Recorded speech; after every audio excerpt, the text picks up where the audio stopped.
আর প্রায় 22টা স্টেট সফর করলাম কয়েক বছর মিলায়া। তো একবার আমার প্রোগ্রাম হলো ক্যালিফোর্নিয়া, লস অ্যাঞ্জেলেস। এখানে আমার 3 দিন প্রোগ্রাম। তারা একটা দিন আমাকে রাখলো সাইট সিন দেখার জন্য। আমাকে নিয়ে গেল লস অ্যাঞ্জেলেস থেকে সান ডিয়েগো। সান ডিয়েগো হচ্ছে প্যাসিফিক ওশানের পাশে। এইখানে আছে সি ওয়ার্ল্ড, অর্থাৎ সমুদ্রের মধ্যে যা কিছু আছে তা তারা সেখানে উঠায় রাখছে। বিশাল জায়গা, দেখতে অন্তত 4 দিন লাগে পুরা এলাকা দেখতে। তা আমার হাতে সময় 5 ঘন্টা, 5 ঘন্টা আমাকে দেখতে হবে। আমি বললাম গুরুত্বপূর্ণ জিনিসগুলি আমারে দেখাও। তো নিয়ে গেল। এই আপনাদের মাঠটা যত বড়, এরকম একটা বড় পুকুর, সেই পুকুরের মাঝখানে আছে একটা ওয়াল, আর ঠিক মাঝখানে আছে একটা মঞ্চ, আর 10,000 লোক বসতে পারে এরকম একটা গ্যালারি। ওরকম একটা গ্যালারিতে আমাকে বসালো টিকিট কাটায়া। ওখানে মাছের খেলা দেখানো হবে। যারা খেলা দেখাবে তারা হাতে তুড়ি দিল, সঙ্গে সঙ্গে 2টি মাছ ওই পাশ থেকে তারা ভিতরে বড় গেট আছে, সেই গেট দিয়ে এপারে চলে আসলো। আমি লক্ষ্য করলাম খেলা যারা দেখাবে তাদের মুখের কথা, বাঁশির আওয়াজ, হাতের ইঙ্গিত মাছে বোঝে। মাছটার বুকটা সাদা, একদম সাদা, আর পেছনের দিকটা কালো। যখন উঁচু হয় তখন মনে হয় কোনো সৌদি প্রিন্স হবে। কালো কাপড় গায়ে দেয় সাদা জামার উপরে, ঠিক ওরকম মনে হয়। তো যারা খেলা দেখাবে তারা এভাবে হাতে তালি দিল, মাছেও তার 2টি পাখা নিয়ে হাতে তালি দিল, ওয়েলকাম করলো দর্শকদেরকে। অনেকগুলি খেলা দেখালো এই মাছ। এক একটা খেলা দেখাইয়া যখন স্টেজের সামনে গিয়া মাছ হা করে, তখন বড় বড় বালতির ভিতরে ছোট ছোট মাছ আছে, এই মাছগুলি 2-3 বালতি তার মুখের মধ্যে ঢুকায় দেয়। আমার কাছে মনে হলো ওর গ্রাসটা এত বড় যে আমার মতো 12-14 জন বা 15-20 জন যদি ঢুকায় তাহলে মাছে মনে করবে যে কোনো চেলাপুটি ঢুকছে, এর থেকে বেশি কিছু মনে করবে না। এত বড় মাছ, শ্যামু ফিশ বলা হয় ওটাকে। এরপরে দেখলাম তিমি মাছ, নীল জাতীয় তিমি, যে তিমিগুলি খুব কম পাওয়া যায়, মহাসমুদ্রে এগুলি থাকে। এক একটা নীল তিমির ওজন 5,000 টন পর্যন্ত হতে পারে। এর যে বাচ্চা হয় সে বাচ্চার দুধ খায়। তিমি হচ্ছে স্তন্যপায়ী প্রাণী। যে বাচ্চা হইল যেদিন হয় সেদিন থেকেই বাচ্চার 50 থেকে 60 মণ দুধ লাগে। কে খাওয়ায়? সুবহানাল্লাহ। দুনিয়ার কোনো গভর্নমেন্ট খাওয়ায় না। দুনিয়ায় স্থলভাগে পিঁপড়া থেকে শুরু করে হাতি পর্যন্ত, ছোট্ট চেলা পোকা থেকে শুরু করে সাপ, বড় বড় পাইথন পর্যন্ত, টোনাটুনি পাখি থেকে শুরু করে ঈগল পর্যন্ত, নদীর ভিতরে চেলাপুটি থেকে শুরু করে তিমি মাছ পর্যন্ত অসংখ্য প্রাণী সকাল বেলায় খালি পেটে জঙ্গল থেকে, গর্তের মধ্য থেকে, বাসা থেকে, পানির মধ্য থেকে যার যার রাস্তা ছেড়ে আহারের অনুসন্ধানে শত সহস্র কোটি প্রাণী সব যার যার ক্ষুধার পেট নিয়ে বেরিয়ে যায়। আল্লাহ রাব্বুল আলামিন বলেন, সন্ধ্যা হতে না হতে সবগুলির পেট ভরাইয়া যার যার বাসায় আমি ফিরাইয়া দেই। ইন্নাল্লাহা হুয়ার রাজ্জাকু যুল কুওয়াতিল মাতিন। খেতে দেওয়ার মালিক কে? সেই আল্লাহর এই গুণকে, এই গুণাবলীকে বিশ্বাস করতে হবে। খেতে দেওয়ার মালিক তিনি কেবলমাত্র। সন্তান হয় না, দেওয়ার মালিক কে? বলেন জোরে। হাসাবার মালিক কে? কাঁদাবার মালিক কে? সুখ দেওয়ার মালিক কে? দুঃখ থেকে উদ্ধার করার মালিক কে? হায়াতের মালিক কে? মওতের মালিক কে? ফাআলুন লিমা ইউরিদ। যা খুশি তাই তিনি করতে পারেন। সুবহানাল্লাহ। কোন?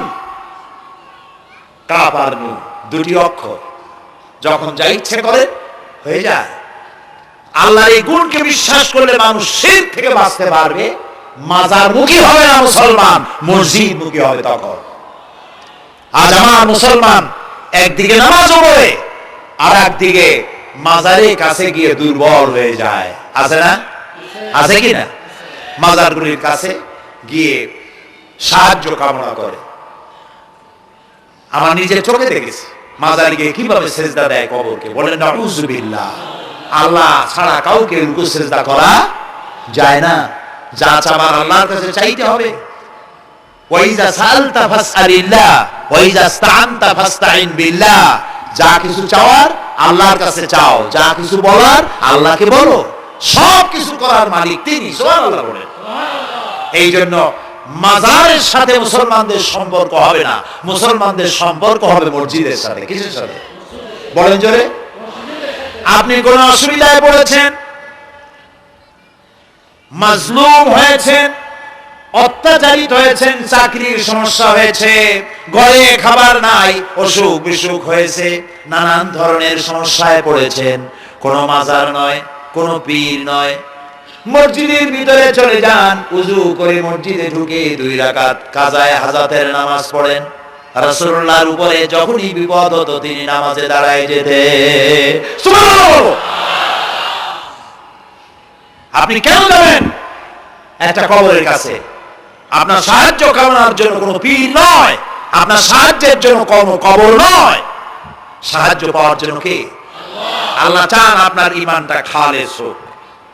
আল্লাহ তাআলা এটা বরদাস্ত করতে পারেন না যে মানুষ কারো কাছে গিয়া আরেকজনের কাছে গিয়ে নথি স্বীকার করুক। আল্লাহ সহ্য করেন না। ইন্না শিরকা লাযুলমুন আযীম। শিরক হচ্ছে মস্ত জুলম, অত্যাচার। আল্লাহ সব থেকে অপছন্দ করেন কোন গুনাহ? বলেন শিরক। আল্লাহ সহ্যই করেন না। কেন করেন না? একটা যুক্তিতে আসে, যারা বিবাহ করেছেন তাদের স্ত্রী যদি স্বামীর সাথে যে ধরনের হাসি খুশি প্রেমের আদান প্রদান করে, স্বামী ছাড়া যদি আরেকজন পুরুষের সাথে এরকমের ভাব বিনিময় করে, ফোনে কথা বলে, প্রেম করে, খুব সুন্দর করে ভালোবাসা দিয়ে যদি চিঠি লেখে অন্য পুরুষের কাছে, অথবা প্রেম নিবেদন করে, তাহলে স্বামীদের অবস্থা কেমন হবে বলেন? এইটার জবাব দিতে যদি দেরি হয় তো খুবই কুলক্ষণ। হ্যাঁ, ভয়ানক হবে, ভয়ানক হয়ে যাবে। নিজের চরিত্র যতই যা হোক, বউ চরিত্র ভালো চাই। আচ্ছা বলেন তো, স্ত্রী আপনার সঙ্গে যেভাবে প্রেমের হাসি হাসে, প্রেম নিবেদন করে, ওই রকম আরেকটা পুরুষের কাছে সাথে করলে আপনার সহ্য হয় না কেন? আপনি স্ত্রীর উপরে আপনার অধিকারটা কতখানি, কি জন্যে? আপনার স্ত্রীর যে হাসি, যে মিষ্টি হাসি, যা আপনার প্রাণ কেড়ে নেয়, ওই হাসিতে আপনার কোনো অবদান আছে বলেন? তার যে টানা টানা চোখ, সুন্দর ভ্রু, মাথায় অনেক লম্বা চুল, শরীরটা সুন্দর, যৌবন, রূপ, এর ভিতরে আপনার কোনো অবদান আছে? হ্যাঁ আছে, একটু তো আছে। আপনি যে মুখ দিয়ে বউটা হাসে, সেই ঠোঁটে একটু লিপস্টিক লাগাইছেন। যে চোখের জন্য আপনি পাগল, সেই চোখে একটু কাজল লাগাইছেন। শরীরটাকে পেঁচাবার জন্য সুন্দর একটা শাড়ি কিনে দিয়েছেন। একটা শাড়ি দিয়ে, একটু লিপস্টিক কিনে দিয়ে, চুলের একটা ক্লিপ কিনে দিয়ে, একটা ভালো শাড়ি কিনে দিয়া, স্ত্রীর উপরে যদি এত অধিকার আছে যে কোনদিন মৃত্যু পর্যন্ত কোন প্রেমের হাসি, ভালোবাসার আদান প্রদান আপনি ছাড়া আর কারোর সাথে করতে পারবে না, এইটা যদি আপনার অধিকার এভাবে প্রতিষ্ঠিত হয়, তাহলে এই হাসি যিনি দিলেন, এই দাঁত, এই সুন্দর চোখ, এই রূপ, এই যৌবন যে আল্লাহ তাআলা দিলেন, তার সামনে কোন পীর অথবা কবরের সামনে যদি হাত পাতে আল্লাহ বরদাস্ত করেন না। কথা কি বুঝে আসছে? কথা বুঝে আসছে? আলহামদুলিল্লাহ বলে। আলহামদুলিল্লাহ। বুঝলেই আমাদের কষ্ট সার্থক। আলহামদুলিল্লাহ বলি। আমরা যেন আল্লাহর চিনতে পারি, বুঝতে পারি। আমার বিশ্বাস করুন, কোরআন আমার সামনে, আল্লাহর কসম, কোন জীবিত পীর, কোন মৃত্যু পীর আমার ভাগ্যের ভালো বা মন্দ করার কোন অধিকার রাখে না, রাখে না, রাখে না। কোন পীর ফু দিয়ে আমার ভাগ্যকে ভালো বানাই দিতে পারবে না, পারবে না, এবং আমার একটা চুলও বাঁকাও করতে পারবে না। খাইরিহি ওয়া শাররিহি মিনাল্লাহ তাআলা। আমার ভালো আমার মন্দ করার একমাত্র মালিক কে? আল্লাহ। এক আঙ্গুল আকাশের দিকে উঁচু করে চিৎকার দিয়ে বলুন কে? আবার বলেন, আবার বলেন, আবার বলুন। আল্লাহ কবুল করুন বলেন আমিন। আমার এই বক্তব্য দিয়ে আমি কোন পীরকে অমর্যাদা করছি না। পীর সাহেবদের কাছে পীর কোন শরীয়তের শব্দ নয়। কোরআন এবং হাদিসে কোথাও পীর বলে কোন শব্দ নাই। এটি ফার্সি শব্দ। এই শব্দের অর্থ হলো বৃদ্ধ। তো পীর যদি বৃদ্ধ হয় ভালো কথা, তিনি যদি আলেম হন আরো ভালো কথা। কিন্তু বাপ পীর ছিল, উনিও সেই সুবাদে পীর। ইলেম নাই, তোনার নিজের কাছেই তো টর্চ নাই। আপনাকে অন্ধকারে উনিও ম্যানহোলের মধ্যে পড়বে, আপনার নিয়ে পড়বে। আলেম হইতে হবে, পীর যদি হয় আলেম হইতে হবে, এক নম্বর কথা। দুই নম্বর কথা হলো তিনি ব্যবসায়ী হবেন না। ধর্মের নামে তিনি ব্যবসা করবেন না। তিনি মানুষকে হেদায়েতের পথ দেখাবেন, প্রয়োজনে জেলে যাবেন, প্রয়োজনে ফাঁসির মঞ্চে দাঁড়াবেন। তিনি নিজেকেই ইসলামের সব আমি করি, আর ইসলাম কারো কাছে নাই। যারা ইসলাম করলো 70-80 বছর ধরে, রাজনীতির পথ দেখালো, তারা ইসলামের দল না, ওনারটাই ইসলামের দল। এই ধরনের ফাইজলামি বক্তব্য থেকে বিরত থাকতে হবে। এই ধরনের বেয়াদবিপূর্ণ বক্তব্য থেকে বিরত থাকতে হবে। আমার দোকানে খাঁটি ঘি পাওয়া যায়, আর কারো দোকানে খাঁটি ঘি পাওয়া যায় না। ইসলাম নিয়ে এই ধরনের মনোপলি বিজনেস করতে দেওয়া হবে না। প্রিয় ভাই সব, আমরা পীর সাহেবদের চিনি। পীর ছিলেন শাহজালাল রহমতুল্লাহ আলাইহি। সুবহানাল্লাহ। যুদ্ধ করার আগে আযান দিয়েছেন, মূর্তির মাথা ভাঙ্গা চুরচুর হয়ে পড়ে গিয়েছে। গৌর গোবিন্দ পলায়া কুল পায় নাই। লোকেরা যায় তার মাজারে গিয়ে গজাল মাছ জিয়ারত করে আসে, কিন্তু তরবারিটা দেখে আসে না। দোধালি তরবারি এখনো আছে। সুবহানাল্লাহ বলেন। পীর ছিলেন হযরত বাহাউদ্দিন নকশবন্দি, মুজাদ্দিদ আল ফিসানি রাহমাতুল্লাহ আলাইহি, বড় পীর আব্দুল কাদের জিলানী রাহমাতুল্লাহ আলাইহি, খাজা মঈনুদ্দিন চিশতি রাহমাতুল্লাহ আলাইহি, শাহজাহান খান আলী রাহমাতুল্লাহ আলাইহি। কত ওলিউল্লাহর মাজার দিয়ে আমাদের দেশ ভরা। আলহামদুলিল্লাহ। আরে একদিকে মানুষকে মুরিদ বানায়া মুরিদের টাকা দিয়ে নিজের পকেট ভরেন নাই। ওনারা এরকম করতেন না, এইরকম করতেন। আর রাসূলুল্লাহ বলেছেন এই রকমের হাতের মর্যাদা নাই, এই হাতের মর্যাদা। আমি পীর দেখছিলাম, বাইতুল শরফের পীর হযরত শাহ আব্দুল জব্বার সাহেব, আল্লাহ তাআলা জান্নাতুল ফেরদাউসের মেহমান বানায়। এই বাংলাদেশে শত শত মসজিদ মাদ্রাসার এতিমখানা তৈরি করে গেছে। সুবহানাল্লাহ। বৃষ্টির মৌসুমে চট্টগ্রামের বাড়িটার 14 বছর মাদ্রাসায় ওয়াজি দিয়া চট্টগ্রামে 14 বছর বুখারী শরীফ পড়িয়েছেন। কি মানে আলেম? খালি পীর না।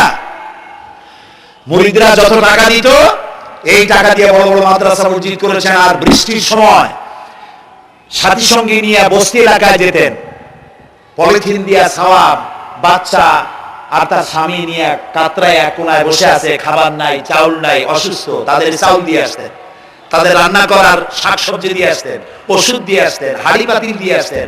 বন্যা হলে, তুফান হলে টাকা উজাড় করে যা মুরিদরা দিত সবগুলো উজাড় করে মানুষের খেদমত করতেন। সুবহানাল্লাহ। কাজী যারা জামায় অনেকগুলো পকেট সমানে নিতে থাকে আর ভরতে থাকে, এইভাবে করে এই ব্যবসায়ীদেরকে পরিত্যাগ করতে হবে।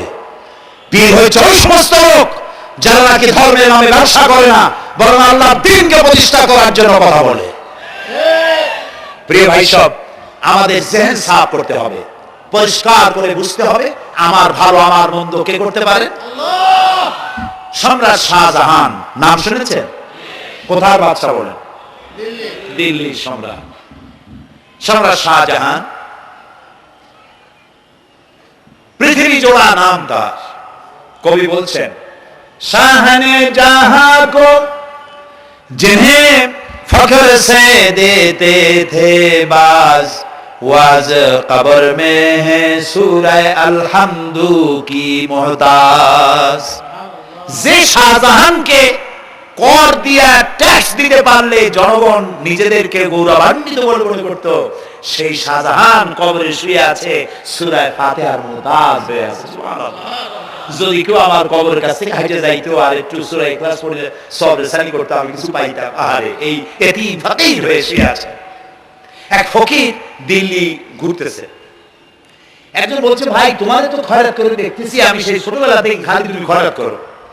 একটা জিনিস আপনারা মনে রাখবেন, গরিব আজকে যারা গরিব পরিশ্রমের মধ্য দিয়ে কালকে তারা ধনী হতে পারে, কিন্তু যারা ভিক্ষুক, যারা ভিক্ষা করে জিন্দেগিতে কোনোদিন তারা বড় হতে পারবে না।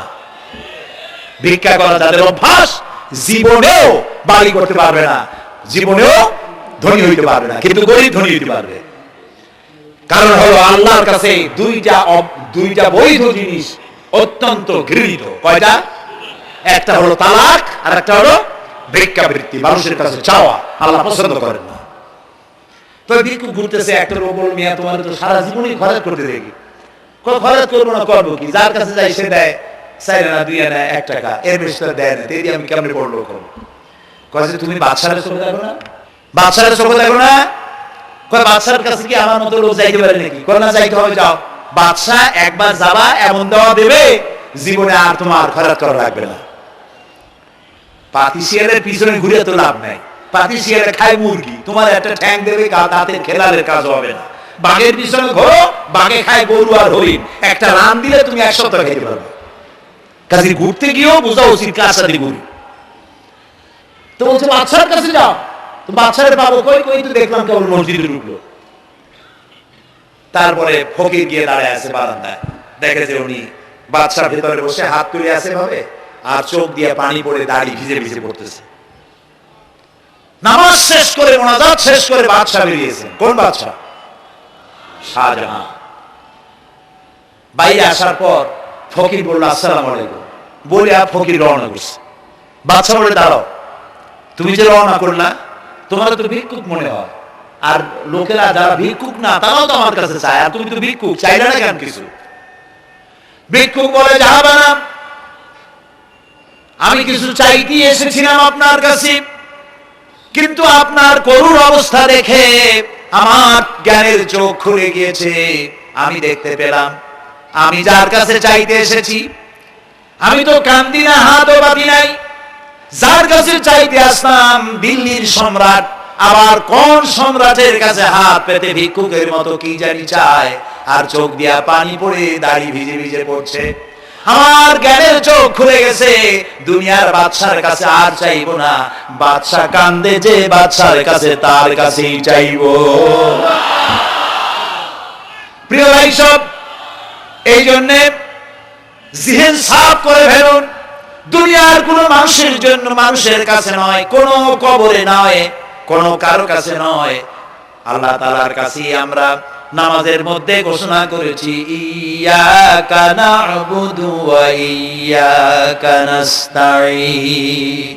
আল্লাহ তাআলা তোমার একমাত্র ইবাদত করি, তোমার কাছে সাহায্য চাই। কাজে সাহায্য আল্লাহর কাছে। কার কাছে চাইবো বলে? আল্লাহ আমাদের ঈমান পোক্ত করে দিন। আমরা বলি আমিন, আমরা বলি আমিন। অসুখ বিসুখ হইলে পরে ধৈর্য ধরবেন। অনেক মানুষ আছে জ্বর হইলে কয় যে এত নামাজ পড়ি খালি জ্বর আমারই হয়, এত রোজা রাখি ভালো ভালো কাম করি আমার ছেলের অসুখ মনে সারি না, এই জাতীয় কথা বলবেন না।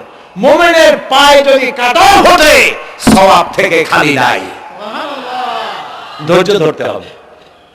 কাঁটা ফুটছে বলেন ইন্না লিল্লাহ।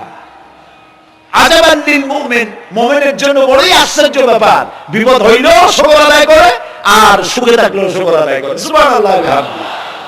বিপদ আসলে সে বলে ইন্না লিল্লাহি, বলেন ইন্না লিল্লাহি ওয়া ইন্না ইলাইহি রাজিউন। আর যখন শান্তি আসে বলে আলহামদুলিল্লাহ। দুই অবস্থায় তার জন্য নিয়ামত আল্লাহর তরফ থেকে সে পায়, আলহামদুলিল্লাহ। প্রিয় ভাই সব, তো আল্লাহর উপর ঈমান আনার জন্য কয়টা শর্ত বলছি না? এই যে প্যাচ লেগে গেছে, কয় যে 3টা। আল্লাহর উপর ঈমান আনার জন্য শর্ত কয়টা? 4টা। 4টা বলছি কয়টা? 2টা।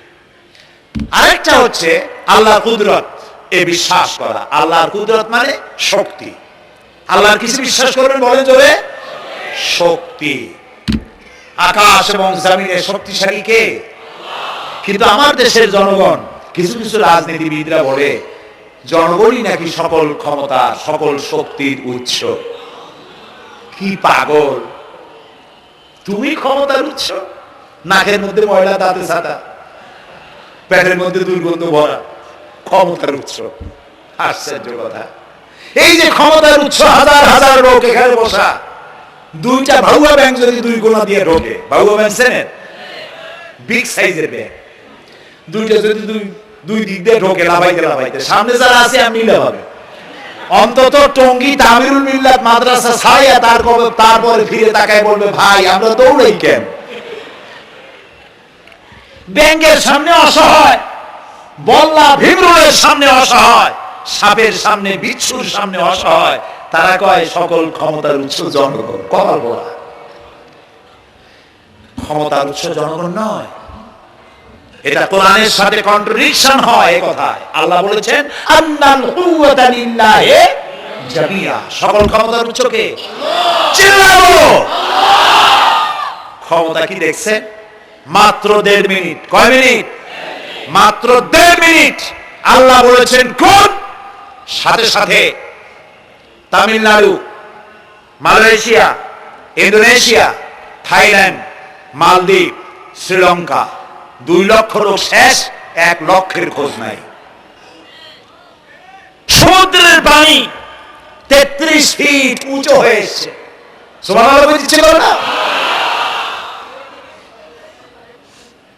বিজ্ঞানীরা বলেছেন ভারত মহাসাগরের তলদেশে ফাটল ধরেছে, ওর কয়েক কিলোমিটার নিচে ভূমিকম্পের উৎপত্তি হয়েছে। ভারত মহাসাগরের পানি 3 হাত না 4 হাত, কত কিলোমিটার আল্লাহ জানে। এই কয়েক কিলোমিটার নিচে যে মাটি, সেই মাটিরও কয়েক কিলোমিটার নিচে ভূমিকম্পের উৎপত্তি। এখান থেকে ভূমির কম্পন হয়েছে, সেই ভূমিকম্পে সমস্ত মহাসাগরের মধ্যে, ভারত মহাসাগরের মধ্যে জলকম্পন শুরু হয়েছে। পানির কম্পন, মাটির কম্পন একসাথে। 33 ফিট উঁচা, মানে 4 তলা বিল্ডিং এর মতো উঁচু হয়ে আসছে পানি। 4 তলা পরিমাণ উঁচু হয়ে পানি চলে আসছে। বাড়ি গাড়ি সব কিছু খড় কুটার ন্যায় সব উড়িয়ে দিয়েছে। এগুলোর কপাল পোড়া নাস্তিক যেগুলি, তারা বলে প্রাকৃতিক দুর্যোগ। ওর বাপের মাথা। আচ্ছা, প্রাকৃতিক দুর্যোগ, প্রকৃতি কি? কোন জন্তুর নাম? প্রকৃতি কোন জন্তু জানোয়ারের নাম? প্রকৃতি নিজে চলে না কেউ তাকে চালায়? কে চালায়? কপাল পোড়া কথা বুঝে না। বিশ্ববিদ্যালয়ের শিক্ষক হয়েছে তো, আল্লাহ দিয়ে আসি কোথায়? তবে সব খারাপ না, ভালো আছে আলহামদুলিল্লাহ। কিছু আছে কপাল পোড়া, বিশেষ করে শান্তিনিকেতনে যারা পড়াশোনা করে আসে, সাহিত্য চর্চা করে, এই সাহিত্য চর্চা করতে করতে এক পর্যায়ে কপাল পুড়ে যায়, আল্লাহরে চিনতে পারে না। সব চেনে, আল্লাহরে চেনে না। আল্লাহ এখন চিনে দিতেছে ভালো করে। প্রিয় ভাই সব, কওমে আদ, কওমে সামুদ, এগুলিকে আল্লাহ তাআলা ধ্বংস করেছেন। কিয়ামতের আগে এই যে 7টা আকাশ, এই আকাশ সম্পর্কে অবিশ্বাসীরা তারা বলেছে আকাশ বলতে কিছুই নেই, এটা নাকি অনেক দূরে, তাই নীলা নীলা দেখা যায়। কি কপাল পোড়া, চিন্তা করে, নীলা নীলা দেখা যায়। এই আকাশ মহাশূন্য। এই আকাশগুলিকে, আকাশ কয়টা? কয়টা স্তর? 7টা। এগুলি কাতাইয়ে সিজিল্লিল কুতুব। কোরআনে কারীমে আল্লাহ তাআলা বলেছেন কিতাবের পৃষ্ঠার মতো কিয়ামতের আগে একটার পর একটা ঠাস ঠাস করে পড়বে, ভেঙে চুরমার হয়ে যাবে। ওয়াইদাল বিহারু ফুজ্জিরাত, আল্লাহ তাআলা বলছেন ইদাস সামাউ ফাতারাত ওয়াইদাল কাওয়াকিবু ইনতাসারাত ওয়াইদাল বিহারু ফুজ্জিরাত। আকাশের তারকাসমূহ বিক্ষিপ্ত হয়ে পড়বে। অসংখ্য তারকারাজি, বিশাল বিশাল তারকা বিক্ষিপ্ত হয়ে পড়বে। চন্দ্র সূর্য একটার সাথে আরেকটা ধাক্কা লেগে চাঁদ আর সূর্য আলো হারিয়ে ফেলবে, একাকার হয়ে যাবে। পাহাড়গুলো উঁচু করে আল্লাহ তাআলা জমিনের উপরে আছাড় মারবেন, কাল ইহিল মানফুস, তুলার মতো উড়ে চলে যাবে। সুবহানাল্লাহ বলো না? কত বড় শক্তি আল্লাহ পাকের। ওয়াইজাল বিহারু ফুজ্জিরাত, সমুদ্র সমূহ বিদীর্ণ হয়ে যাবে। সমুদ্রে যত পানি আছে সমস্ত পানিগুলি নিঃশ্বসিত হয়ে যাবে মাটির তলায় এবং সেখানে অগ্নি উৎপত্তি হবে। কোরআনে কারিমে আল্লাহ বলে দিয়েছেন গোটা সমুদ্রগুলিতে আগুন জ্বলতে থাকবে। এগুলি কিয়ামতের আলামত। আল্লাহ পাকের অফুরন্ত মেহেরবানি। এই যে কানের কাছ দিয়ে গুলিটা চলে গেছে, কানে লাগে নাই, বাড়ির কাছ থেকে কিয়ামত হয়ে গেল, বাংলাদেশে আল্লাহ বাঁচাই দিলেন। সুবহানাল্লাহ বলো, আলহামদুলিল্লাহ বলে। আমাদের প্রতিবেশী দেশগুলিতে যেভাবে আঘাত লাগছে, ওর 1000 ভাগের 1 ভাগের আঘাত কয়েক সেকেন্ড যদি বাংলাদেশে হতো, আমাদের সব অপরিকল্পিত শহর, রাজুক পারমিশন দিয়েছে 3 তলার করা হয়েছে 7 তলা।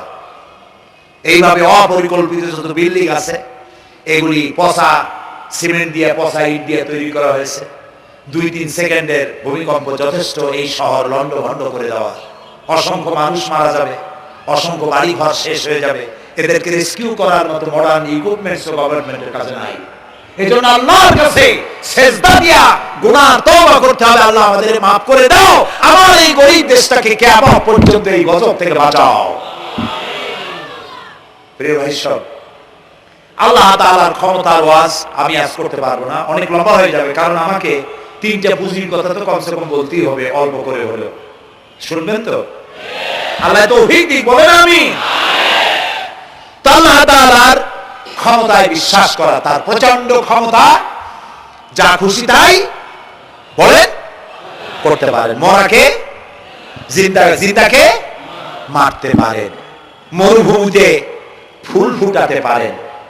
সুবহানাল্লাহ, যা খুশি তাই করতে পারেন। এই শক্তি সহকারে আল্লাহকে বিশ্বাস করতে হবে। 4র্থ নম্বরে আল্লাহর হুকুম এবং হাকাম, আদেশ নিষেধ। আমি আল্লাহকে বিশ্বাস করি, এই কথার কোনো দাম নাই যদি তার আদেশ না মানি, এই কথার কোনো দাম নাই যদি তার নিষেধকে আমি আমার জীবনে প্রত্যাহার না করে চলতে পারি। মুসলমান বলে দাবি করার কোনো মূল্য নাই।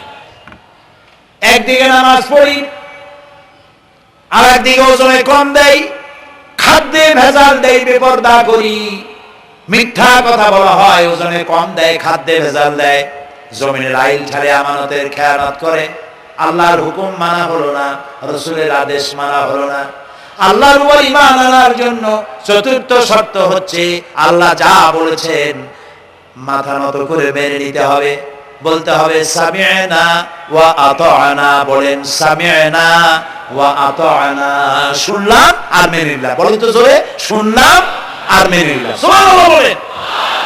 মুমিনেরা এই প্রশ্নই করবে না মদ হারাম কেন, মুমিনেরা এই প্রশ্নই করবে না জুয়া হারাম কেন, মুমিনেরা এই প্রশ্নই করবে না জিনা হারাম কেন।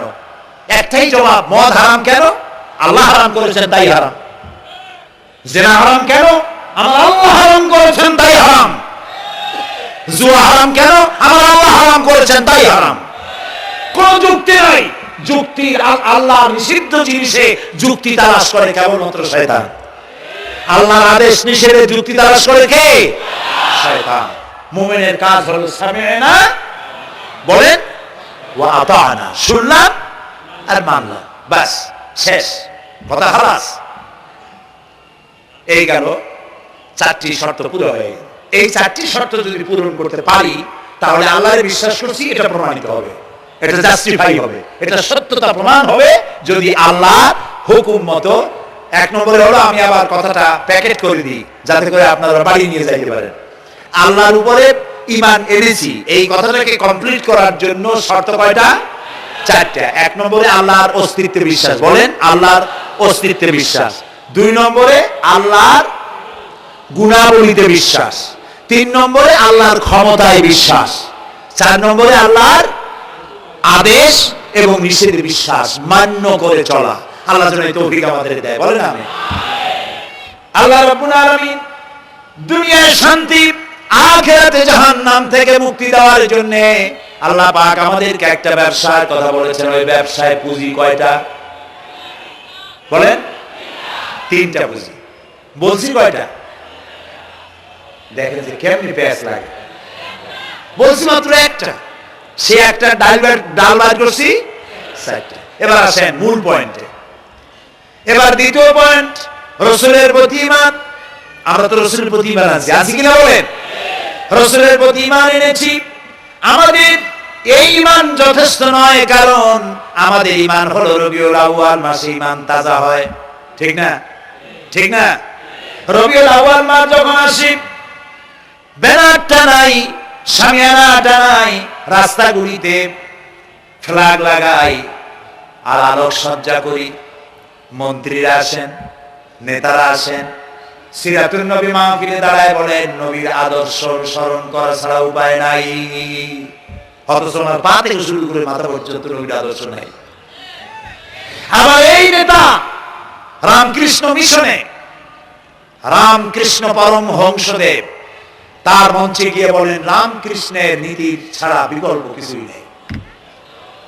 আবার গৌতম বুদ্ধের জন্মবার্ষিকী উদযাপনের জন্য সেখানে গিয়ে বলেন গৌতম বুদ্ধের অহিংস নীতি অনুসরণ করা ছাড়া জাতির জগন্নাথ হওয়ার আর কোনো পথ নেই।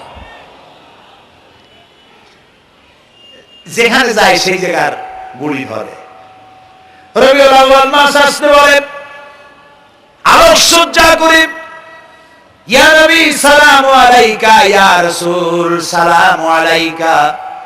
এরপরে গরম গরম জিলাপি রাসূলুল্লাহকে বুঝায় দেওয়া হলো, হে রাসূল আপনি তাকিয়ে দেখেন কত মহব্বত আপনারে করি, আপনার মহব্বতের জন্য আমাদের শহরের কোন মিষ্টির দোকানে আর মিষ্টি নাই, সব আমরা খাইয়া শেষ করছি। এই হলো মহব্বত। এই মহব্বতে এই ঈমানে কাজ হবে না। এই ঈমানে বলেন কাজ হবে না। কোন ঈমানে কাজ হবে? রাসূলের প্রতি ঈমানের অর্থ কি? এর অর্থ হচ্ছে নবী করিম সাল্লাল্লাহু আলাইহি ওয়াসাল্লাম আমাদের রাসূল, আমাদের নেতা। আমাদের রাসূল আমাদের নেতা, আমরা তার উম্মত, তার অনুসারী। অনুসারীর কাজ কি? নেতার পূর্ণাঙ্গ অনুসরণ করণ। রাসূলুল্লাহর আনুগত্য করতে হবে, এটা কে বলেছেন?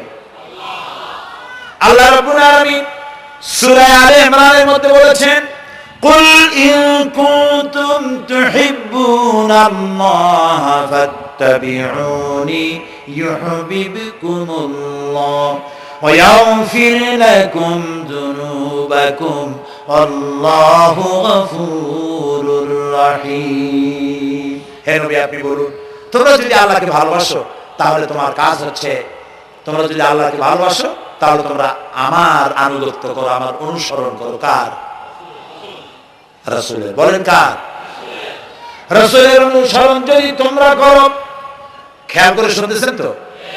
আল্লাহ তাআলা বলছেন নবী আপনি বলেন তোমরা যদি আল্লাহকে ভালোবাসো, তোমাদের এই দাবি যদি সত্য হয়, তাহলে আমার অনুসরণ করো, আমার আনুগত্য করো।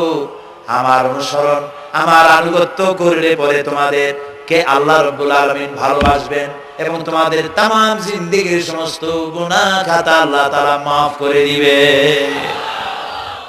আমরা কি গুনাহ maaf করাইতে চাই? বলেন চাই? আসুন রাসূলের আনুগত্য করুন। রাসূলের আনুগত্য কি রকম? রাসূল যেভাবে মুস্কাচ্ছে আমরা সেইভাবে মুস্কাবো। তিনি দাড়ি যেভাবে রাখছেন আমরা সেইভাবে রাখবো। তিনি চুল কাটছেন যেভাবে সেইভাবে করব।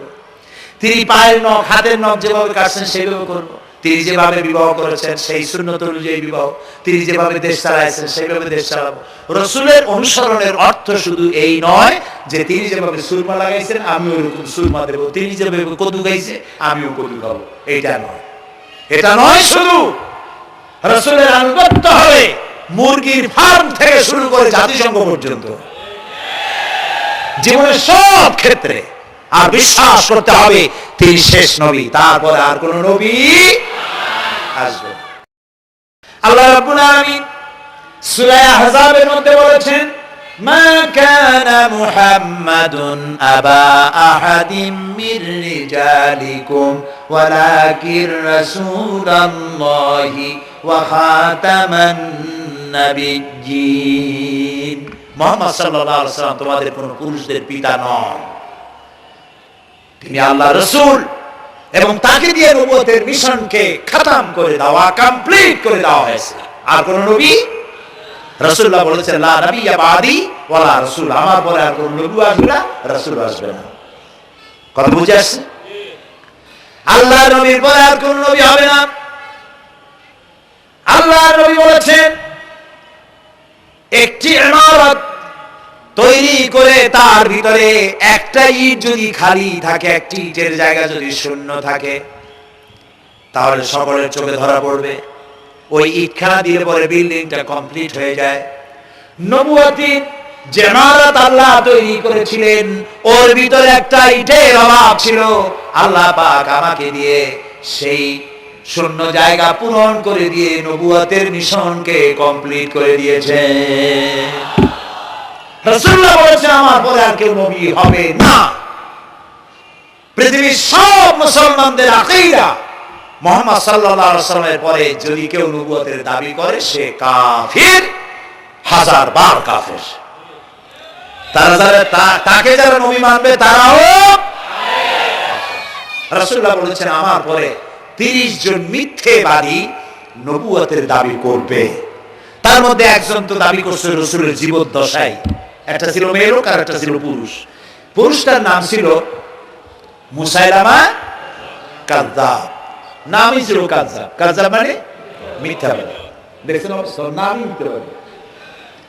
উম্মতেরা কইল যে আপনি তো একজন নবী, আমরা সৌভাগ্য আর দুর্ভাগ্য হোক আপনার নবী বলে মানলাম। মুহাম্মদ সাল্লাল্লাহু আলাইহি ওয়াসাল্লামের কাছে প্রায় জিবরাইল আসে আর ওহী আনে, আর আপনি আমাদের কোনো ওহী দিতে পারলেন না। কয় যে কেবল না নবী হইলাম, অপেক্ষা করো, ওহী আসবে না। বেশ কিছুদিন যাওয়ার পর খুব চিন্তা ভাবনা করে কয় যে ওহী একটা আসছে। উম্মতেরা সব দৌড়ে আসছে, কি ওহী? কয় যে এইমাত্র শেষ রাত্রে জিবরাইল আসছিল, আইসে আমারে কয়ে গেল একটা সূরা নাজিল করলো। সূরাটা কি? ইন্না আতাইনাকাল আকাক ফাসাল্লি লিরাব্বিকা ওয়াসআক ইন্না শানিয়াকা হুয়াল আবলাগ। উম্মতেরা কয় সর্বনাশ, এই সূরা পড়তে গেলে তো আমরা কাইসা মরে যাব। এর অর্থ তো খুব বিকায়দা। কি সূরা নাজিল হইল আপনার উপরে? ইন্না আতাইনাকাল আকাক মানে আমি তোমাকে হুতুম পেশা দান করেছি, সুতরাং তুমি তোমার প্রভুর উদ্দেশ্যে নামাজ পড়ো আর চিৎকার মারো, কারণ তোমার শত্রুরা সাদা এবং কালো বর্ণের। আমরা তো আগামাথা কিছু বুঝলাম না, কি হই? আচ্ছা ঠিক আছে, পয়গম্বর মুহাম্মদ সাল্লাল্লাহু আলাইহি ওয়াসাল্লামকে তার উম্মতেরা নিয়ে যায় তাদের বাগানে, মাঝে মধ্যে নিয়ে যায়। নিলে পরে যে কুয়ায় পানি থাকে না, শূন্য কুয়া পানিতে ভরে যায়। যে গাছতলা দিয়ে তিনি হেরে যান, যে খেজুর গাছে খেজুর নাই, সেই গাছতলা দিয়ে রাসূল হেরে গেলেন, গাছে ফল ধরে যায়। আপনি তো এরকম কিছু দেখাইতে পারেন না। কয় তোমরা তো আমার নেও না, চলো না যাই। নিয়ে গেছে, যাইয়া দেখে যে কুয়ার পাড় দিয়ে যায়, যে কুয়ায় পানি থাকে তা থাকে না, শুকায় যায়। যে গাছ তলায় দিয়ে যায় ওই গাছে খোরমা থাকলে সাথে সাথে খৈরমুড়ি ঝরে যায়। উম্মতের কয় কি একটা কপাল পড়া নবী পাইলাম বাকি। আল্লাহ তারে শেষ করছে দুনিয়া থেকে, জাহান্নামে চলে গেছে। সেই মহিলাটাও গেছে, সেও গেছে। রাসূলুল্লাহ বলেছেন এইরকম 30 জন মিথ্যাবাদী নবুয়তের দাবি করবে কিয়ামতের আগ পর্যন্ত। গোলাম আহমদ কাদিয়ানী, এ হলো ইতিহাসে আমরা যত পাই, তার পর্যন্ত 28 জন হয়েছে। মুহাম্মদ সাল্লাল্লাহু আলাইহি সাল্লামের ইন্তেকালের পর ওকে নিয়ে হইছে 28 জন। কয়জন হইল? বাকি আছে কয়জন? তাই বলে কিয়ামত যে এই 2 জন হইলি আগামী বছর বা 5-6 বছরের মধ্যে কিয়ামত হবে ওইটা চিন্তা করেন না। এই পৃথিবীতে একটা লোক আল্লাহ শব্দ উচ্চারণ করার যদি থাকে, কিয়ামত সে পর্যন্ত হবে না। সুতরাং বহুত দেরি আছে কিয়ামতে। তবে ওর মতো আরো শয়তান 2 জন আসবে। গোলাম আহমদ কাদিয়ানী বলল আমি পয়গম্বর, আমি নবী, আমার উপরে ওহী আসে।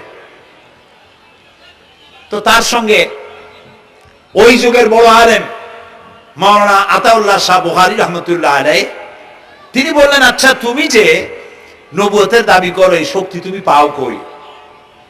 কয় যে আমার শক্তি তো কোরআন, কোরআনের মধ্যেই আছে আমার কথা। কোথায়? কয় সূরা সফের মধ্যে আছে। ইয়াতি মিন বাদি ইসমুহু আহমদ।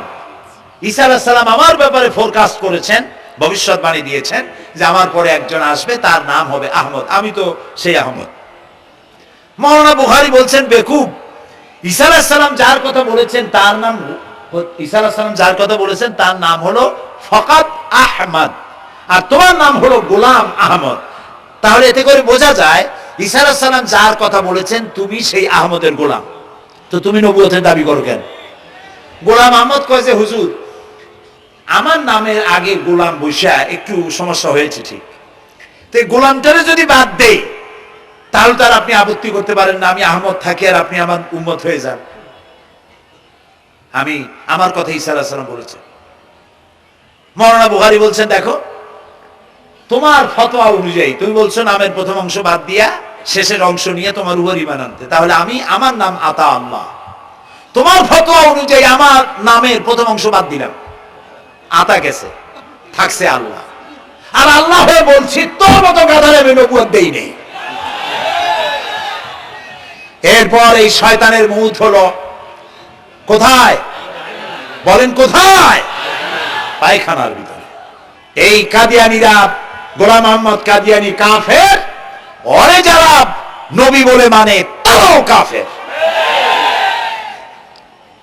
প্রিয় ভাই সব, পৃথিবীর 48টি মুসলিম দেশ কাদিয়ানীদেরকে নন মুসলিম মাইনরিটি হিসেবে ঘোষণা দিয়েছে রাষ্ট্রীয়ভাবে। সৌদি গভর্নমেন্ট আইন পাশ করেছে কিয়ামত পর্যন্ত কাদিয়ানীরা মক্কা মদিনায় প্রবেশ করতে পারবে না। বিগত 100 বছরের ভিতরে কোন কাদিয়ানী মক্কা মদিনায় ঢুকতে পারে নাই। আজকে বাংলাদেশে খতমে নবুয়তের আন্দোলন নতুন কিছু নয়, দীর্ঘদিন থেকে এই উপমহাদেশে খতমে নবুয়তের আন্দোলন চলছে। এই আন্দোলন চলবে যতদিন পর্যন্ত সরকারের পক্ষ থেকে তাদেরকে নন মুসলিম মাইনরিটি ঘোষণা না করা হচ্ছে, আন্দোলন চলবেই। এদের লাশ রাস্তায় ফেলায় দিবা আর 14 কোটি মুসলমান তাকিয়ে তাকিয়ে দেখবে, তা বিশ্বাস করো না। খতমে নবুয়তের আন্দোলন যারা করেন, এই জাতির 14 কোটি মুসলমানের সমর্থন তাদের পেছনে রয়েছে। কাজী তাদের ব্যাপারে উচ্চবাচ্য কথা বলতে গিয়ে ব্যারিস্টার হন, আইনজীবী হন, যেই হন, খতমে নবুয়তের আন্দোলন যারা করে তাদের ব্যাপারে কথা বলতে গিয়ে মুখ সামনে কথা বলবেন। এদেশের মানুষ শহীদ হয়ে যাবে, কাদিয়ানীদেরকে বরদাস্ত করবে না। আমাদের দেশে হিন্দু, থামুন, আমাদের দেশে হিন্দু, খ্রিস্টান, বৌদ্ধ আমাদের দেশে নাগরিক অধিকার ভোগ করে না? আমাদের সমান নাগরিক অধিকার তারা ভোগ করে। কাদিয়ানীরাও হিন্দু খ্রিস্টানদের মতো নন মুসলিম মাইনরিটি হিসেবে এদেশে বসবাস করে নাগরিক সুবিধা ভোগ করবেন, কোনো অসুবিধা নাই। কিন্তু আপনি মুসলমান বলে দাবি করবেন আর শেষ নবী মানবেন না, আমরা এই ব্যাপারে কিয়ামত পর্যন্ত আপোষ করব না। কেবলমাত্র মূর্খ, দালাল, হারামখোর তারা এই কাদিয়ানীদের পক্ষ অবলম্বন করতে পারে, ইমানদারেরা পারে না।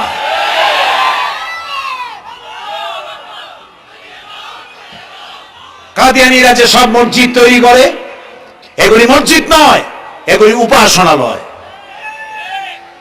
হিন্দুদের মন্দিরকে যেভাবে আমরা সম্মান করি, ওদের উপাসনালয়কেও সম্মান করি। কিন্তু কাদিয়ানীরা যতদিন মুসলমান নামের পরিচয় দিতে থাকবেন, আমরা আমাদের অধিকার আদায়ের জন্য সুশৃঙ্খল ভাবে গণতান্ত্রিক পদ্ধতিতে আমরা এই অধিকার আদায়ের চেষ্টা করব। খতমে নবুয়তের আন্দোলন কোনো রাজনৈতিক আন্দোলন নয়, এটি আমাদের ঈমানের আন্দোলন। যারা আন্দোলন করতেছেন তারা আমাদের ফরজে কিফায়ার দায়িত্ব পালন করছেন। প্রিয় ভাই সব, রাসূলের প্রতি ঈমান আনতে হলে এরকম ঈমান আনতে হবে, তারপরে আর কোন নবী আসবে না। তারপরে কথা হলো তাকে অনুসরণ করতে হবে পায়ের নখকাটা থেকে শুরু করে মাথার চুল পর্যন্ত, জীবনের সব ক্ষেত্রে রাসূলের অনুসরণ করতে হবে। তিনি সেনাপতি ছিলেন, শ্রমিক ছিলেন, পিতা ছিলেন, নানা ছিলেন, স্বামী ছিলেন, ঠিক না? তিনি রাষ্ট্রপ্রধানও ছিলেন। আজকে যারা ধর্ম আর রাজনীতি আলাদা করেন তারা মুনাফিক, মুসলমান নয়, তারা কি? মুনাফিক। এই জন্য আমাদেরকে মনে রাখতে হবে নবী করিম সাল্লাল্লাহু আলাইহি ওয়াসাল্লাম রাষ্ট্র পরিচালনা করেছেন। যারা ধর্ম আর রাজনীতি আলাদা করেন তারা মুসলমান হিসাবে আল্লাহর কাছে পরিচিত হতে পারবেন না। প্রিয় ভাই সব, নবীজি মক্কা থেকে মদিনা এলেন, মদিনায় এসে রাষ্ট্রপ্রধানের দায়িত্ব পালন করলেন। আজ তিনি রাষ্ট্রপ্রধান, কোরআন হলো সংবিধান, কোরআনের আইন চালু করে দিলেন। চুরি বন্ধ হলো, ডাকাতি বন্ধ হলো, জেনা ব্যভিচার বন্ধ হয়ে গেল, মানুষ দরজা খুলে ঘুমাবার সুযোগ পেল। সুবহানাল্লাহ, সুবহানাল্লাহ। নবী করিম সাল্লাল্লাহু আলাইহি ওয়াসাল্লাম একটি সুন্দর সুখী সমাজ পৃথিবীতে চালু করে গেলেন। আজ আমাদের ভাগ্য যদি খুলতে হয়, রাসূলের অনুসরণ করি আমাদেরকে রাষ্ট্র পরিচালনা করতে হবে। ইসলাম সন্ত্রাসকে প্রশ্রয় দেয় না, ঠিক না ভাই? আমাদেরকে যারা সন্ত্রাসী বলে, ওরাই তো সন্ত্রাসের দাদা, ওরা সন্ত্রাসের জন্মদাতা। আমাদেরকে সন্ত্রাসী বলো? আমি আমেরিকায় বক্তব্য করেছি, লন্ডনে বক্তব্য করেছি, আমি তাদেরকে বলছি তোমরা আমাদেরকে সন্ত্রাসী বলো? আমাদের দেশে যাইয়া দেখো, তোমাদের এখানে সমস্ত সুপার মার্কেটগুলি সব বন্ধ হয়ে যায় বেলা 4টায়, কোনো মার্কেট খোলা থাকে না। কেন খোলো না? তোমরা সিকিউরিটি দিতে পারবে না বলে খোলো না। চুরি হবে, ডাকাতি হবে, লুটপাট হবে, এই জন্য বিকেলই সব বন্ধ হয়ে যায়, রাতে কোনো দোকান খোলা থাকে না। তো যাও তো আমাদের দেশে, আমাদের তো সন্ত্রাসী বলো? গরিব দেশ।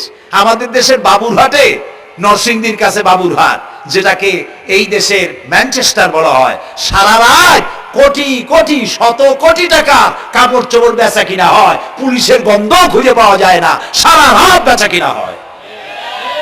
গ্রামের বাজারগুলি যায় দেখেন, আমাদের দেশে যশোরে, খুলনায়, উত্তরবঙ্গে রাত 2টা 2:30 পর্যন্ত বেচা কিনা হয়, ঠিক না? এই যে আমাদের দেশে আল্লাহর মেহেরবানি, এবারে যে ঈদের সময় ঈদ আর পূজা একসাথে হইল, মুসলমান মেয়েরা, হিন্দু মেয়েরা সোনা দানা গলায় পরিয়া, হাতে পরিয়া, তারপরে বাজার ঘাট ঈদের কেনাকাটা, পূজার কেনাকাটা করছে, কোনো অসুবিধা হয় নাই, ঠিক না? আল্লাহর মেহেরবানি, র্যাবে জি যা করার করছে। মক্কা শরীফে, মদিনা শরীফে দেখলাম লোকেরা হাত তুলে, বাংলাদেশি লোকেরা ওখানে যারা আছে, র্যাবের জন্য দোয়া করছে, আল্লাহ র্যাবের প্রতি তুমি রহমত নাজিল করো, আল্লাহ রহম করুন, কোনা আমি। দেশের যতটা অসুবিধা হয়েছিল তার থেকে অনেক গুণ জ্ঞান হয়ে গেছে, আলহামদুলিল্লাহ, আলহামদুলিল্লাহ। প্রিয় ভাই সব, এই যে আল্লাহ রাব্বুল আলামিন মুসলমানদেরকে পৃথিবীর মধ্যে সবথেকে বেশি শান্তি প্রিয় করেছেন, কোন আলহামদুলিল্লাহ। তোমরা আবার মক্কায় যাইয়া দেখো, মক্কা মদিনায় যাইয়া দেখো, আমাদের কোন সন্ত্রাসী? মক্কা মদিনায় লক্ষ লক্ষ মানুষ এই যে সব চলে গেছে, এখন কোথায় গেছে? সারা পৃথিবী থেকে মানুষের এখন ছুটছে ছুটছে, পৌঁছে গেছে, আর পথে আছে, প্লেনে আছে, নদীতে আছে, গাড়িতে আছে। সুবহানাল্লাহ, লক্ষ লক্ষ মানুষ চলে গেছে, সবার একই ড্রেস, একই গন্তব্য, একই স্লোগান, লাব্বাইক আল্লাহুম্মা লাব্বাইক। সব মানুষ চলে গেল। আমি 96-তে যখন পার্লামেন্টে আসলাম, প্রথম পার্লামেন্টে এক বক্তৃতার ভেতরে আমি বলেছিলাম যে আমাদের দেশে নেতা নেত্রীরা উমরা করে, হজ করে। আচ্ছা, আপনারা যাইয়া দেখেন কি, করেন কি, আনেন কি? যাইয়া একটু তোয়াফ করিয়া আসার সময় আতর আর পাথর, সুরমার খুরমা পকেট ভরে নিয়ে আসেন, কিন্তু চোখে দেখেন না। আল্লাহ তাআলা বলছেন, আওয়ালাম ইয়ারাউ আন্না জাআলনা হারামান আমিনান, তুমি কি তোমরা কি দেখতে পাও না আমার এই হারামকে আমি কিভাবে নিরাপত্তার শহর বানিয়েছি? সুবহানাল্লাহ। রাত 2:30-3টার সময় চাঁদের মতো সুন্দরী যুবতী মেয়ে, একাকিনী, কোনো পুরুষ সঙ্গী ছাড়া, নিজের ডেরা, নিজের তাবু ফেলে কাবা শরীফের ভিতরে এসে গেল, লক্ষ লক্ষ পুরুষের মধ্য দিয়ে আল্লাহর ঘর তওয়াফ করলো, তাহাজ্জুদের নামাজ আদায় করলো, এরপরে দোয়া দুরূদ করে, কান্নাকাটি করে, মেয়ে লোকটি একাকী লক্ষ লক্ষ মানুষের মধ্য দিয়ে নিজের ঘরে ফিরে গেল। কোন পুরুষের একবার তার চেহারার দিকে নজর পড়েছে তো দ্বিতীয়বার তার রূপ উপভোগ করার মতো সাহস কারো মনের মধ্যে জাগে না। হাজার বছরের ইতিহাস, মক্কা থেকে, মদিনা থেকে, আরাফাত থেকে, মুজদালিফা থেকে, মিনা থেকে একটা নারী লাঞ্ছিতা হয়েছে, ধর্ষিতা হয়েছে, অপমানিতা হয়েছে, এই ইতিহাস নয়। প্রিয় ভাই সব, প্রসঙ্গক্রমে এই টঙ্গী লক্ষ লক্ষ লোকেদের সমাবেশ হয়, আলহামদুলিল্লাহ বলো। হতেই পারে তাবলিগি জামাতের ভাইয়েরা এখানে উপস্থিত হন, সারা দেশ থেকে, বিভিন্ন দেশ থেকেও লোকজন আসে, এক জায়গায় বসে আল্লাহ বিল্লাহ করে, মোনাজাত করে। এটা মনে আসলো তাই বলতেছি। কেউ কেউ এটাকে খুব বাড়াবাড়ি করেন। সে বাড়াবাড়িটা হলো, কেউ কেউ বলেন আরাফাতের পরেই দ্বিতীয় এই সমাবেশ। এই বেয়াদবি শব্দটাকে উচ্চারণ করবেন না আল্লাহর হস্তে। কোথায় টঙ্গী, কোথায় আরাফাত, আর কোথায় টঙ্গী? কি এর সাথে আপনি কি মিলান? আপনি বলুন এখানে লক্ষ লক্ষ লোক হয়েছে, আমরাও দেখতে পাচ্ছি লক্ষ লক্ষ লোক হয়, কিন্তু আপনি কেন দ্বিতীয় সমাবেশ বলেন? কেন আপনি আরাফাতের ময়দানের পরে এই কথা বলেন? মহাগুনাহ, মহাবেয়াদবি। আরাফাতে যাওয়া ফরজ, টঙ্গীতে আসা নফল নয়। আপনি কিসের সাথে কি তুলনা করেন? জিন্দিগিতে এই চিন্তা করবেন না। কিছু কিছু লোক আছে গ্রামের মধ্যে, অবশ্য কোনো আলেম, কোন মুরব্বীরা এইসব কথা বলেন না। মূর্খ যারা, তারা এই ধরনের কথা ছড়াইছে গ্রামে। 3 বার টঙ্গীতে আসতে পারলে 1 হজের সওয়াব হয়। বলেন নাউজুবিল্লাহ। শুধু 3 বার না, কিয়ামত পর্যন্ত লোকের এখানে আসতে থাকলে আরাফাতের ময়দানে 1 সেকেন্ডের যে সওয়াব হবে তাও হবে না।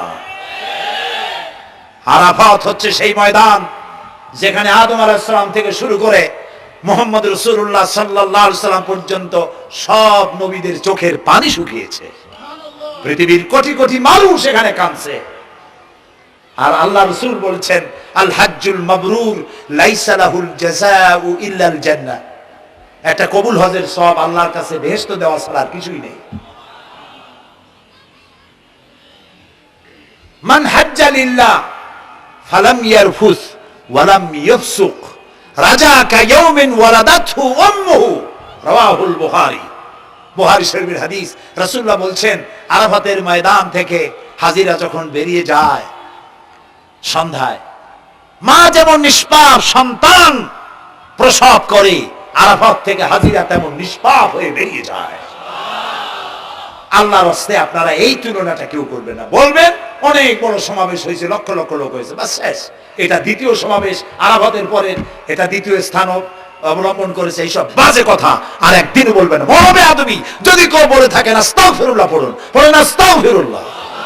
আল্লাহ সবাইকে ক্ষমা করুন, বলুন আমিন। এখানে আসলে দোয়া কবুল হবেই, কোনো গ্যারান্টি নাই, কোনো গ্যারান্টি নাই। কিন্তু রাসূলুল্লাহ বলেছেন আরাফাতের ময়দানে দোয়া কবুল হয়। রাসূলুল্লাহ বলেছেন, আল্লাহর ঘরের কাছে দাঁড়ায়া মুলতাজিমে দাঁড়ায়া এমন কোন দোয়া করি নাই যে আল্লাহ কবুল করেন নাই। কাজে এই সব চিন্তা করবেন না। প্রিয় ভাই সব, রাসূলের প্রতি ঈমান আনতে হলে রাসূলের জীবনকে জানতে হবে। রাসূলের জীবন আমরা অনেকেই জানি না। বাংলা ভাষায় বহুত বইপত্র বেরিয়েছে রাসূলের জীবনী সংক্রান্ত। মেহেরবানি করে কিনবেন এবং পড়বেন। রাসূলের প্রতি ঈমানের অর্থ হলো রাসূলুল্লাহর পা থেকে শুরু করে মাথা পর্যন্ত সবটা আমল করা এবং তাকে মোহাব্বত করা। রাসূলকে কি করব আমরা? কি মোহাম্মদ সে ওয়াফা তूने तू हम तेरे हैं ये जहां चीज ही क्या लोह कलम तेरे हैं। মুহাম্মদ সাল্লাল্লাহু আলাইহি সাল্লামের সঙ্গে যদি তুমি মহব্বতের কানেকশন জুড়িয়ে দিতে পারো, তার অনুসরণ আর অনুকরণ যদি করতে পারো, আকাশ আর জমিন তো দূরের কথা, লৌহ কলম পর্যন্ত আল্লাহ তোমার জন্য করে দেবে। নবী করিম সাল্লাল্লাহু আলাইহি সাল্লামের উপর ঈমান আনার অর্থ হলো তার অনুসরণ অনুকরণ করা। 3 নম্বরে, ওয়াতুজাহিদুনা ফি সাবিলিল্লাহি বিআমওয়ালিকুম ওয়া আনফুসিকুম। আল্লাহর রাস্তায় লড়াই করো জান দিয়া আর মাল দিয়া। কি দিয়া কোন তো? জান দিয়া আর মাল দিয়া। আমরা কিন্তু বলি হুজুর আসি আপনার সাথে, আপনার পিছনে আসি, জানটা দিয়ে দেব। এই মানুষেরা খুব চালাক। আপনি জান দিলে তো মাল থেকে যাবে। আগে দেবেন কি? মাল, পরে দেবেন জান। মাল দিতে হবে, জান দিতে হবে আল্লাহ দ্বীন প্রতিষ্ঠার জন্য। রাসূলুল্লাহ জীবন দিয়ে, সাহাবায়ে কেরাম জীবন দিয়েছেন, রাসূলুল্লাহ রক্ত দিয়েছেন, দান মোবারক শহীদ হয়েছে। আমি দেখেছি ওহদের মাঠে, আমি ওহদে যখন সফর করেছি, আল্লাহ বহুবার নিয়েছেন আলহামদুলিল্লাহ। আমাকে সেখানকার একজন আলেম মদিনার, তিনি আমাকে নিয়ে গেলেন ওহদে বেশ কয়েক বছর আগে। ওহদে গিয়ে দেখলাম, আমাকে দেখালো যে নবী করিম সাল্লাল্লাহু আলাইহি ওয়াসাল্লামের যেখানে দান শহীদ হয়ে গিয়েছিল, দাঁত মোবারক শহীদ হয়েছে, রাসূলুল্লাহ বেহুশ হয়ে পড়ে গেছিলেন। তাকে হযরতে আবু বকর, হযরত ওমর, হযরত ওসমান, এই 3 জনে উঁচু করে নিরাপদ জায়গায় নেওয়ার জন্য দৌড়াচ্ছিলেন। পাহাড়ের উপরে যখন উঠতেছিলেন, ওই তিনজন রসুলকে খাড়ে করে নিয়ে উঠতেছেন, পাহাড় তখন কাঁপতেছিল, পাহাড় কাঁপতেছে, এত বড় কাঁপন উঠেছে পাহাড়ের। পাহাড় সেই এলাকা থেকে কাগজ কাটলে, কেচি দিয়ে কাগজ কাটলে যেমন রেজা রেজা হয়ে যায়, আমার নিজের চোখে আমি দেখলাম, তিনি আমাকে দেখালেন, এই সেই এলাকা যেখানে রসুল উঠানো হয়েছিল। পাহাড় আল্লাহর ভয়তে কাঁপতেছিল তরতর করে।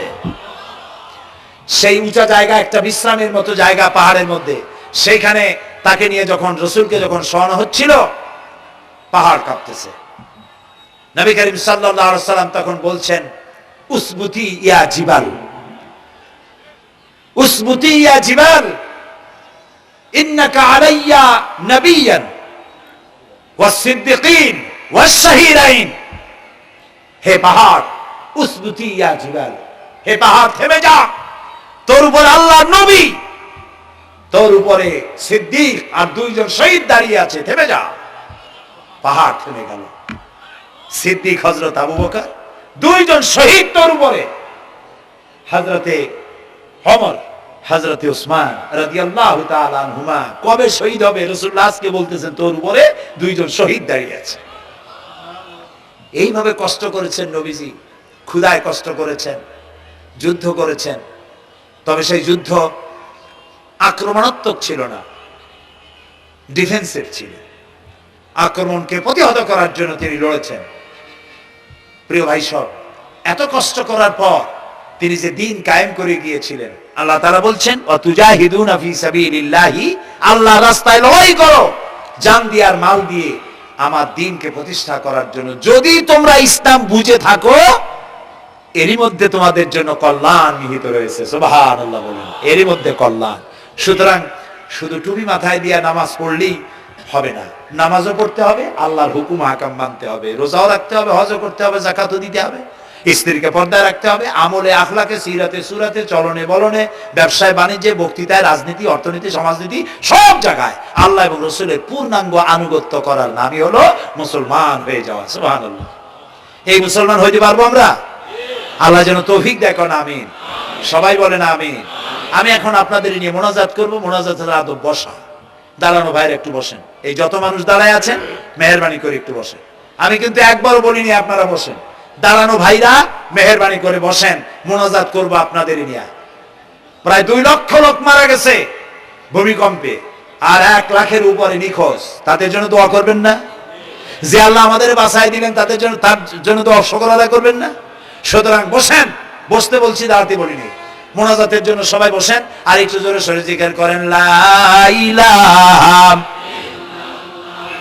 লা ইলাহা।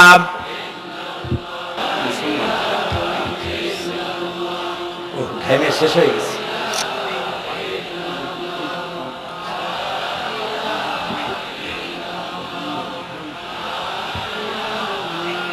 বয়স কত? বাড়ি কোথায়?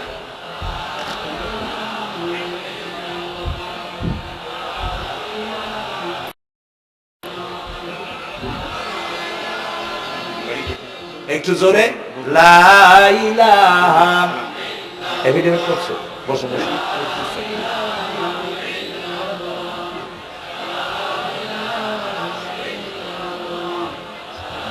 আচ্ছা, আমি তো মোনাজাতের কথা বলছি। মোনাজাত থুয়ে যদি কেউ হাঁটে, তো এটা একটা বড় বদকিসমতির ব্যাপার। এত মানুষ একসাথে আল্লাহর কাছে মোনাজাতের লোভ কিভাবে সামলান? কেমনে হাঁটেন? এক যুবক ইসলাম কবুল করার জন্য আসছে।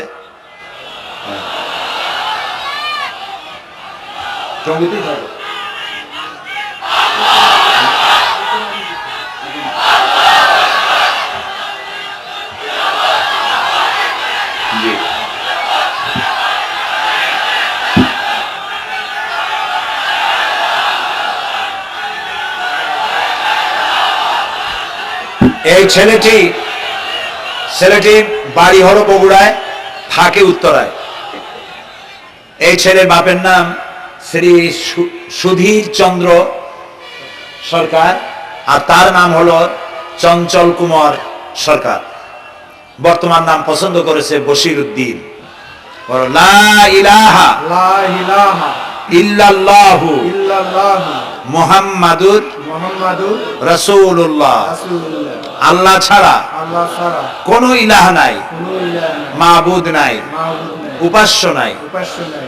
মুহাম্মদ মুহাম্মদ সাল্লাল্লাহু সাল্লাল্লাহু আলাইহি ওয়াসাল্লাম আলাইহি সাল্লাম আল্লাহর আল্লাহর প্রেরিত প্রেরিত রাসূল। রাসূল। আশহাদু আন আশহাদু আন লা ইলাহা লা ইলাহা ইল্লাল্লাহু ইল্লাল্লাহু ওয়াহদাহু ওয়াহদাহু লা শারীকা লা শারীকা লাহু লাহু ওয়া আশহাদু আন্না ওয়া আশহাদু আন্না মুহাম্মাদান মুহাম্মাদান আবদুহু আবদুহু ওয়া রাসূলুহু। ওয়া রাসূলুহু। আমি সাক্ষ্য দিচ্ছি আমি সাক্ষ্য দিচ্ছি আল্লাহ ছাড়া আল্লাহ ছাড়া কোনো ইলাহ নাই, কোনো ইলাহ নাই, মাবুদ নাই, মাবুদ নাই, উপাস্য নাই। উপাস্য নাই। তিনি এক, তিনি এক, তিনি একক, তিনি একক, তার কোনো তার কোনো অংশীদার নাই। অংশীদার নাই। আমি আরো সাক্ষ্য দিচ্ছি আমি আরো সাক্ষ্য দিচ্ছি মুহাম্মদ মুহাম্মদ সাল্লাল্লাহু সাল্লাল্লাহু আলাইহি ওয়াসাল্লাম আলাইহি সাল্লাম আল্লাহর আল্লাহ বান্দা বান্দা এবং এবং তার তার প্রেরিত রাসূল। প্রেরিত রাসূল।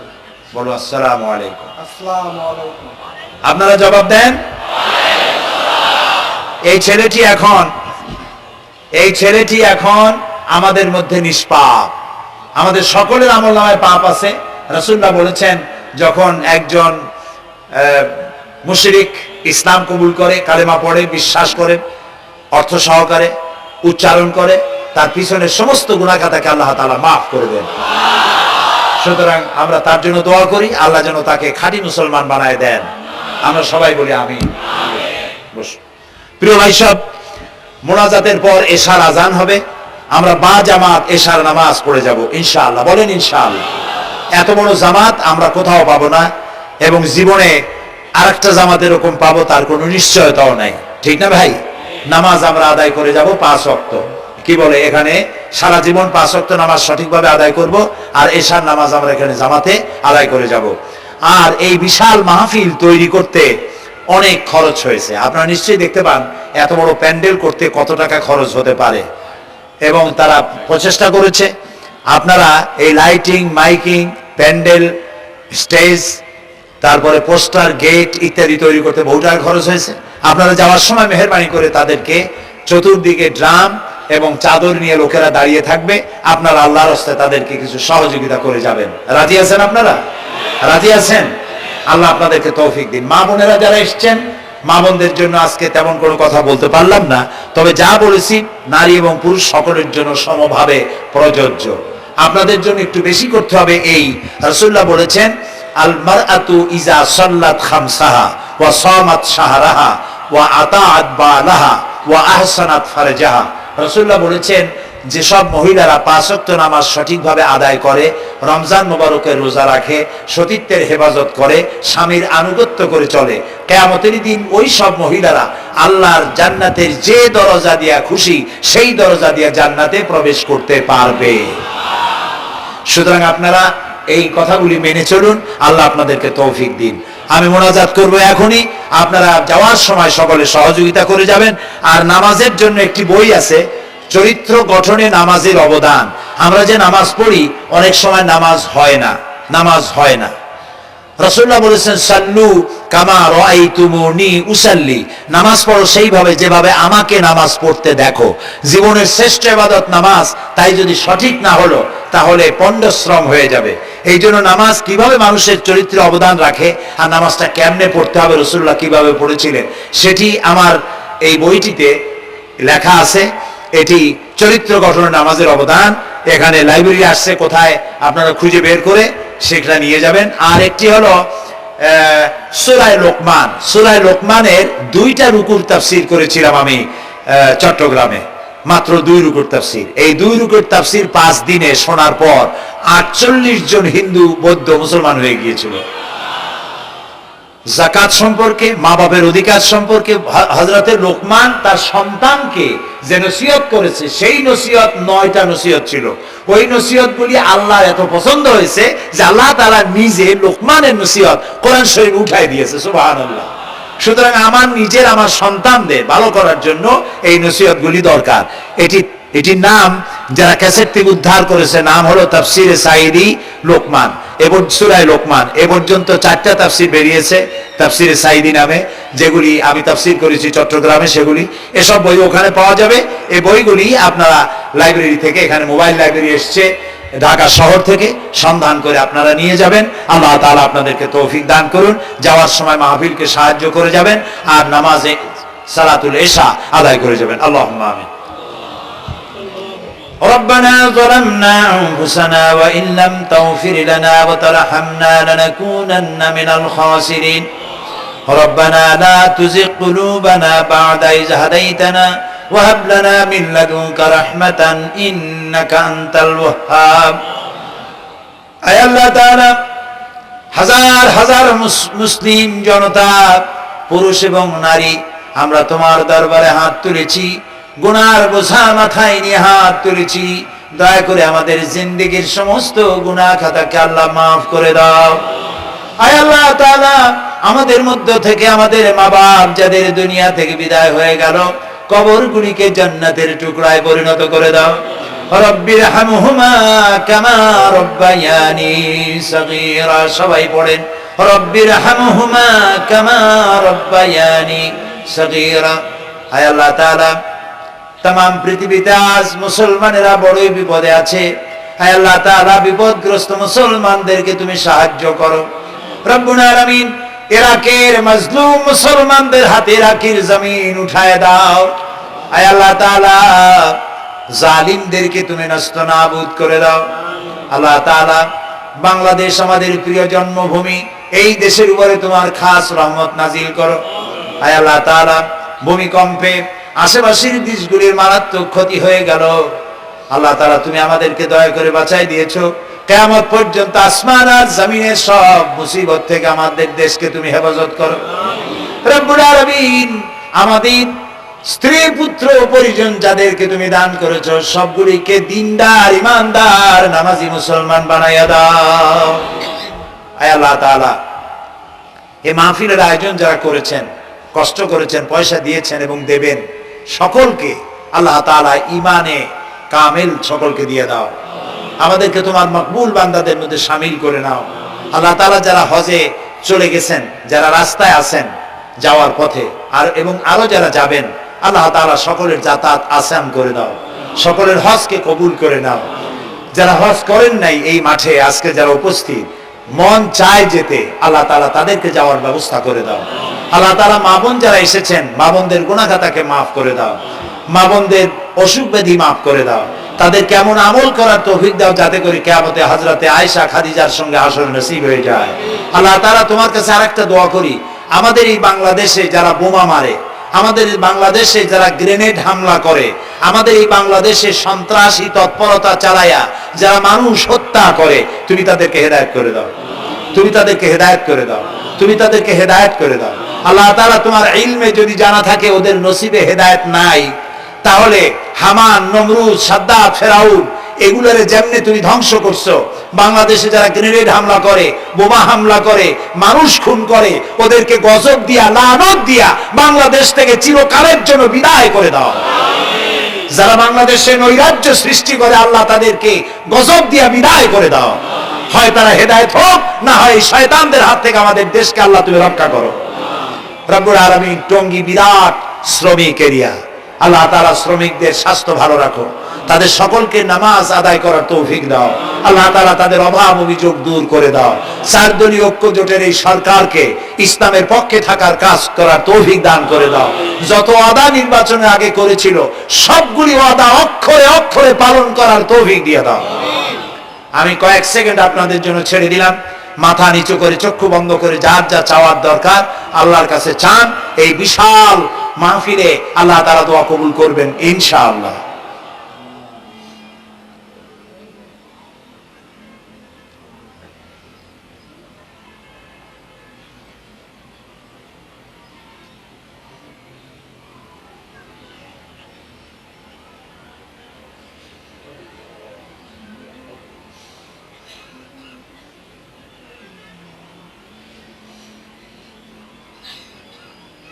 হায় আল্লাহ, তোমার আরশে আজিম থেকে তুমি দয়া করে তোমার রহমতের নজর দিয়ে টঙ্গীর এই মাঠের দিকে তাকাও। আল্লাহ তাআলা আমরা কোন পীর বুজুর্গ খাজা বাবা অথবা দুনিয়ার কোন শক্তির কাছে রাজা বাদশার কাছে হাত তুলি নাই, বিশাল আকাশের মালিকের কাছে হাত তুলেছি, আমাদের রবের কাছে হাত তুলেছি। তুমি বলেছো দুনি আস্তাজিব লাকুম, আমারে ডাকো আমি সাড়া দেব। আল্লাহ তাআলা আমরা ডাকতেছি, তুমি দয়া করে সাড়া দাও। আমরা ডাকতেছি, আমাদের ডাকের সাড়া দাও মাবুদ। আমাদের যাদের রোগ ব্যাধি আছে আল্লাহ দয়া করে শেফায়ে আজেলা দাও, শেফায়ে কামেলা দাও।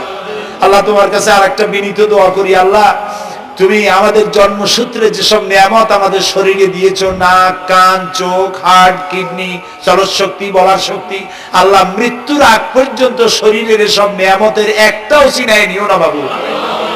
আল্লাহ তাআলা তুমি আমাদের প্রতি দয়া করো, মেহেরবান হও। মাহফিলের আয়োজন যারা করেছেন আল্লাহ তাদের এই কষ্টকে তুমি কবুল করে নাও। কিয়ামতের দিন কোরআনের সুপারিশ আমাদের জন্য নসিব করে দাও। ربنا تقبل منا إنك أنت السميع العليم وتب علينا إنك أنت التواب الرحيم سبحان ربك رب العزة عما يصفون وسلام على المرسلين والحمد لله رب العالمين واجعل آخر كلامنا عند الموت لا إله إلا الله محمد رسول الله